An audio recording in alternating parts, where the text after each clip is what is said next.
Meus meninos, meus amores, começando mais uma etapa. Assunto agora, ao inaugurar equilíbrio químico, que é o que mexeremos dentro em breve, ainda essa semana. Professor, quando é que ocorre essa situação de equilíbrio químico? Ocorre o seguinte: vamos supor que eu tenha uma reação química assim, ó, Rzinho de uma substância R sendo transformada em Pzinho de uma substância P. Rzinho, a quantidade. R é o reagente da reação. Do outro lado, Pzinho, quantidade. Pzão, produto da reação. Vamos supor que a reação ocorra tanto nesse sentido que a gente está acostumado, quanto no sentido contrário. E professor, isso pode? Pode. Às vezes eu estou desenvolvendo uma reação química, os produtos da reação interagem e reformam os reagentes. É uma das coisas que não permite que um processo químico tenha rendimento igual a 100%. À medida que os produtos são formados, eles podem interagir e reformar os reagentes em questão. Vocês verão depois comigo em que situações isso pode ocorrer. Vamos supor ainda mais, suposição hoje é doidado. Vamos supor que a velocidade da reação nesse sentido é V1 e a velocidade da reação no sentido inverso é V2. Quando é que o equilíbrio químico é alcançado? O equilíbrio químico é alcançado quando V1 for igual a V2. Ou seja, equilíbrio químico é uma situação em que a reação química ocorre tanto no sentido direto quanto no sentido inverso com a mesma velocidade de reação. Tenha paciência para que eu possa lhe mostrar em que situações isso é possível de acontecer e a importância dessa bagaça ainda em breve. Agora, esse primeiro encontro vai virar álgebra, matemática. Vamos ver que matemáticazinha. Acompanhe. V1 é a velocidade da reação no sentido 1.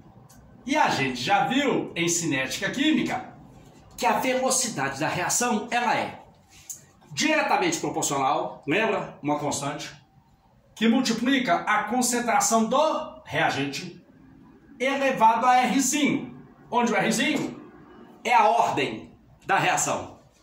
Agora vamos escrever V2, que é a velocidade da reação no sentido oposto. Oh, amores, V2 seria uma outra constante, que eu vou chamar de K2.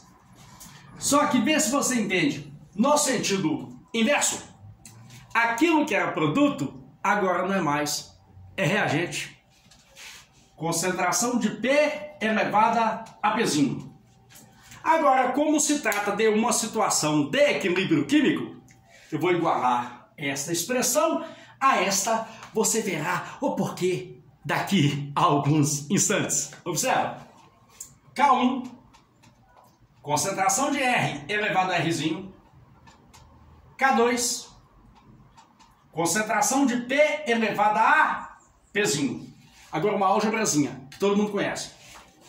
Tá multiplicando? Volta dividindo. Tá multiplicando? Apagar, dividindo. Olha o que sobrou. K1 sobre K2. Agora pensa comigo. K1 é uma constante. Constante de velocidade da reação no sentido 1. K2 é outra constante. Se você divide uma constante por outra, o resultado necessariamente terá que ser uma constante. E essa constante, ela tem nome, a partir de hoje vai guardar. Essa constante chama constante de equilíbrio químico. Mexeremos com ela até o fim desta série em que estamos. Constante de equilíbrio. E o que é, Gil, a constante de equilíbrio? É um número que é, na verdade, a relação entre a concentração dos produtos elevada a Pzinho sobre concentração dos reagentes elevado a Rzinho. É uma fração que indica a concentração dos produtos da reação na situação de equilíbrio químico dividido pela concentração dos reagentes. Cuidado! Que a gente fala equilíbrio químico, o aluno acaba pensando numa balança de dois pratos. A quantidade que tem de um lado igual à quantidade que tem do outro. Não é isso não. Que se fosse assim, se esse número fosse igual a esse, essa constante daria sempre 1. No equilíbrio químico, a reação está acontecendo, tanto num sentido quanto no outro, com a mesma velocidade. Isso não quer dizer que lá na situação de equilíbrio eu tenho quantidades iguais, não, tá? De reagentes e de produtos. O que vai indicar isso é a constante de equilíbrio. Pensa mais um pouquinho, só mais um pouquinho, para começar a brincar. Pensa comigo. Se a constante de equilíbrio é alta, quando é que uma fração é grande? É quando o numerador é maior que o denominador. Então, veja bem, é uma constante de equilíbrio alta indicaria que na situação de equilíbrio eu tenho muito produto formado e pouco reagente. Pode ser necessário, útil ou não, depende da reação. Contrapartida, uma constante de equilíbrio pequena, quando é que uma fração é pequena? É quando o denominador é grande. Então a constante de equilíbrio pequena indicaria que no equilíbrio eu tenho muito reagente e pouco produto. Aí tem que ver o que você quer. Você quer que a reação X tenha muito produto formado ou muito reagente formado? Será que tem como eu alterar, e tem, vou dizer logo, e tem, alterar condições do meio em que a reação química ocorre para favorecer que no equilíbrio químico eu tenha mais produto ou mais reagente? Ou seja, será que tem como eu alterar condições do meio para que com isso eu mexa nesse valor, na constante de equilíbrio, e possa então favorecer a produção de alguém ou não favorecer a produção de outrem? Tcharam! Tem como, tá? Então, por enquanto, você vai guardar assim para o primeiro encontro, ó. Exemplos sobre isso vamos ter em breve. Pediu-se para que você calcule a constante de equilíbrio em uma dada reação química.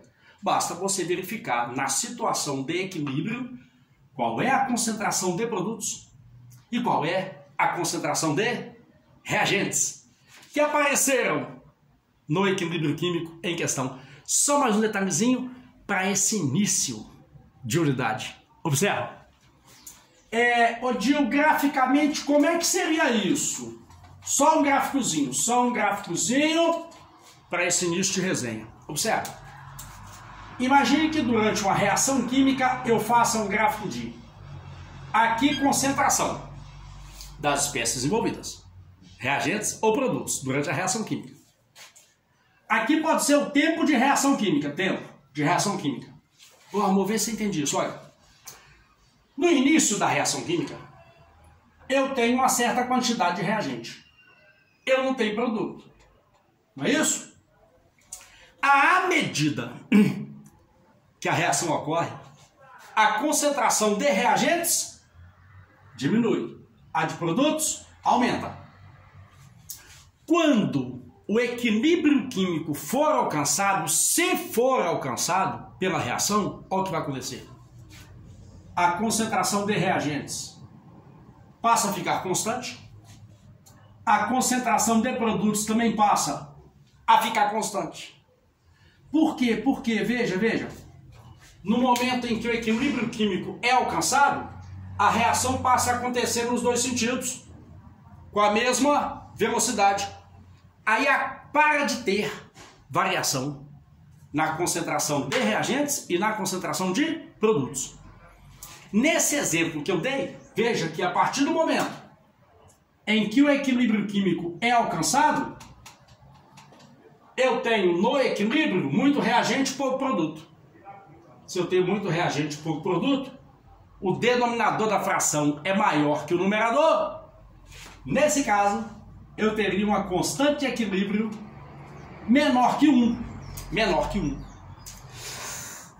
Vamos calcular depois, tá? Numa próxima live, situações, numa próxima videoaula, calcular essa tal constante de equilíbrio. Agora, numa situação em que a constante de equilíbrio for maior que 1, vai pensando aí, pensa aí. Quando é que uma fração é maior que 1? Quando o numerador é maior que o denominador. Aí você teria uma situação em que, durante a reação, o reagente foi consumido, o produto foi formado, mas a partir do momento em que o sistema atingiu o estado de equilíbrio químico, aí eu vou ter mais produto e menos reagente.